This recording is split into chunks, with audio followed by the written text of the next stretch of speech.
Hey, it's Jeff Dyson with Director Showcase, and I am here speaking with Brian Stith of Sound Projections, the makers of the Sound Machine portable sound system. Brian, thanks so much for joining me today.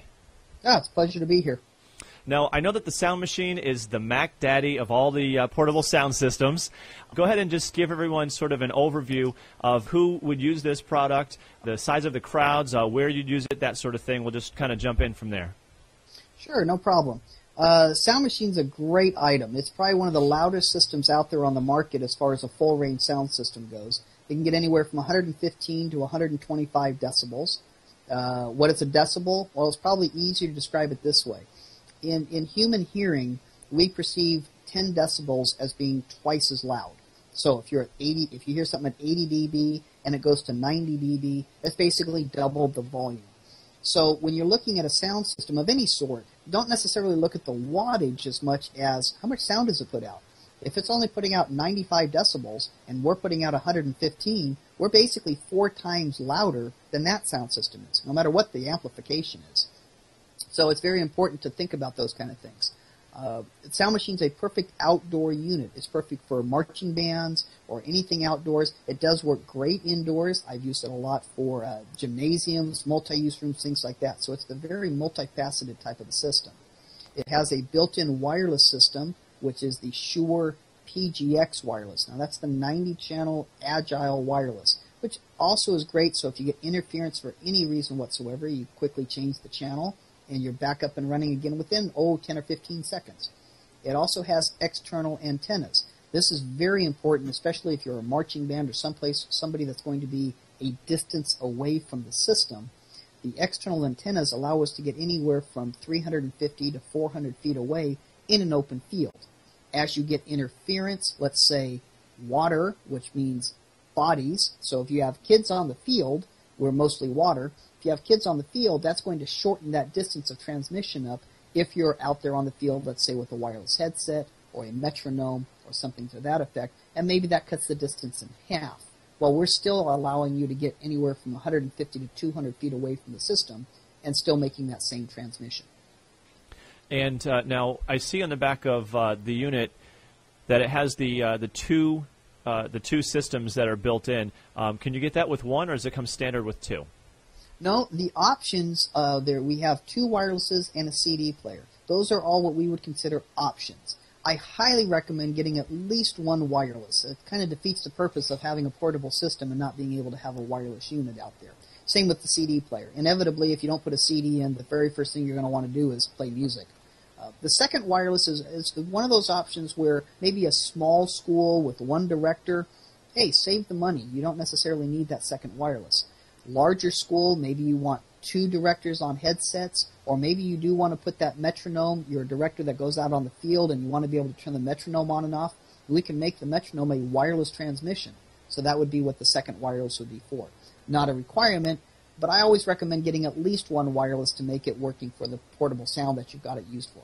And you made a mention of the CD player on the back of the unit, which I also understand is the CD or MP3 player off of a disc. You even have the USB port for the music off of your thumb drive? That's correct. Yeah, it does not plug into the cable with an iPod. It is used for a thumb drive. So what I always do is create folders on a thumb drive, maybe call it rehearsal folder, band folder, whatever you want to call them.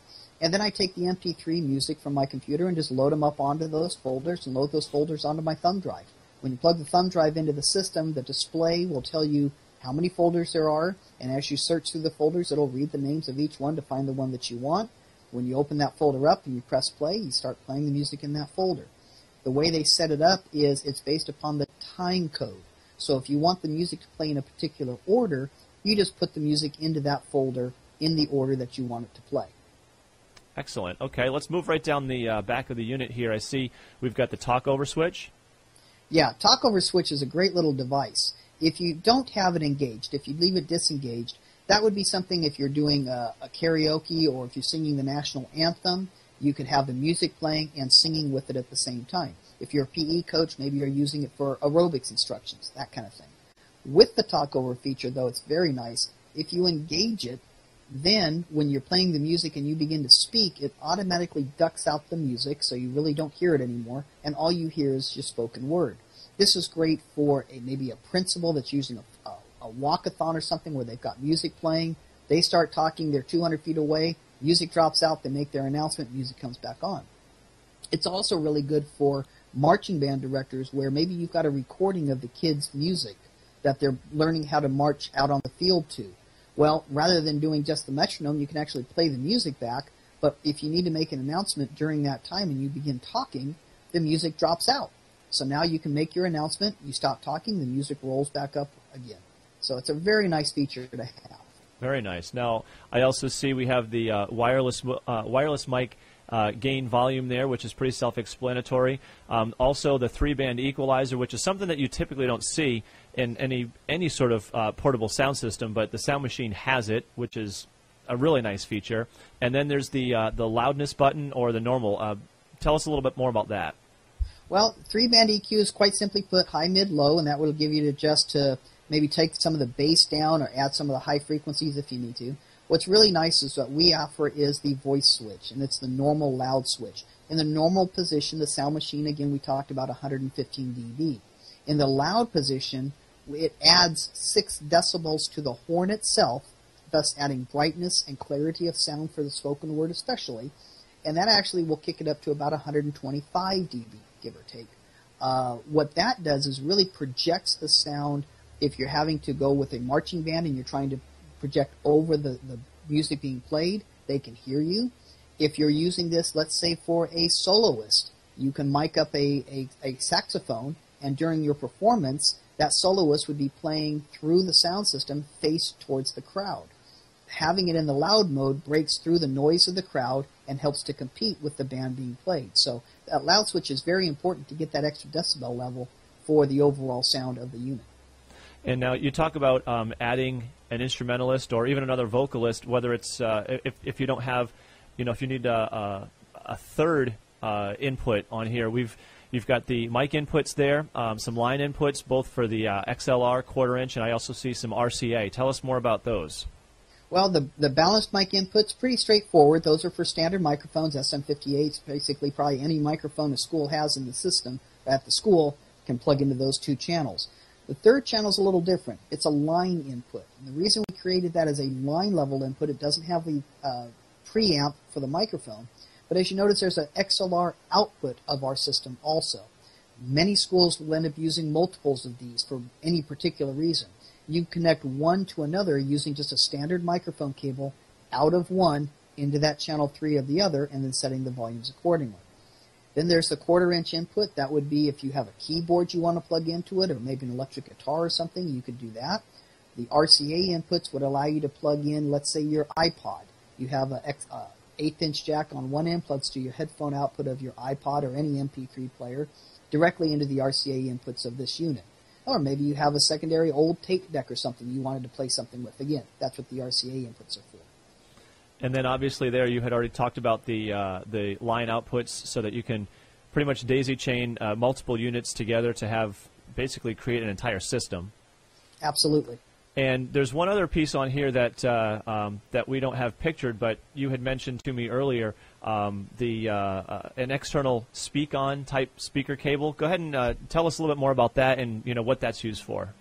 Sure. The speak-on connection is a special type of a speaker cable, and the reason for that is we actually have a biamped sound system. It's a 200-watt biamp. It means there's an amplifier driving the woofer and an amplifier driving the horn. Again, we do this for the clarity of sound. The clearer the sound, the better it projects, the better people understand what's going on. But because it's biamped, it means you need 4 speaker wires to go from the main unit to our companion speaker, which is also designed to be biamped. So it does take a special type of a 4-conductor cable to connect to our companion speaker. Each Sound Machine can connect up to 1 companion speaker at a time. Okay, and the companion speakers, those aren't powered. Those are just standalone units that are basically you would connect the main unit, the main powered Sound Machine to. That is correct. Our feeling is sometimes people say, gee, I wish I had a wired sound. Do you have a wireless companion speaker? The answer to that is kind of yes, But basically what you're doing is buying a secondary sound system. You still need the amplifier, you still need the battery, you still need the wireless, but in doing so, there's a lot of features and variations that you can do to add multiple sound systems together, doing it that way. Excellent. Well, just jumping back to the microphones, because that was something that I kind of passed earlier, was the options that you would have with the microphones. You've obviously got the handheld, you've got the headset, and the lav microphone that you can use as any of the three options for your selections with the wireless. That's correct. Yeah, you just tell them which transmitter you would like to have with the system, and we include that. I don't necessarily like recommending the lapel microphone too often, because the lapel mic is a little further away from your voice. You notice I have this funny little headset on, and that's to keep the microphone as close to my mouth as possible for a nice clean sound. If I was to take this headset and drop it to my chest like a lapel mic, it would require more sound. In other words, you'd have to turn the volume up. Well, turning the volume up adds noise. Feedback is the microphone hearing itself. So if you're near the sound system and the volume's turned up, you have a higher risk of feedback. So if you're using a belt pack, I usually recommend the headset. It may not look the prettiest, but it's definitely going to give you the most amount of sound without feedback. Excellent. Well, Brian, thank you so much for taking the time to chat with me today. Information was very informative. Appreciate it. Sure, no problem. Anytime.